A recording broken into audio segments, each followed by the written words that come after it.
بہت شدید تباہی ہوئی ہے ہمارے ناردرن ایریاز میں، بابوسر کے علاقے میں، چلاس کے علاقے میں، ابھی گلگت کردو سے بھی خبریں عجیب ہیں۔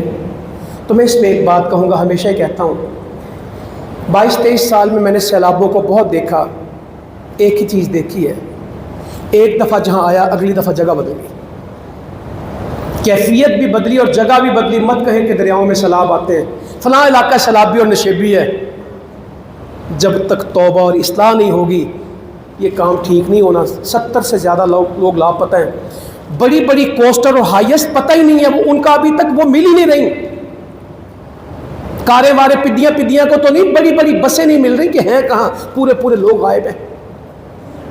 تو اللہ تعالیٰ سے معافی مانگے، حکمران بھی عوام بھی اللہ کی توحید کو اپنا لیں، شرک کو چھوڑ دیں، سود کو چھوڑ دیں، اللہ کی نافرمانی کو چھوڑ دیں، کافروں کی دوستی کو چھوڑ کے اللہ کے دوست بن جائیں۔ اس ملک پہ اللہ کی رحمت آ جائے گی، ورنہ ہر سال ایسے بھگتتے ہیں۔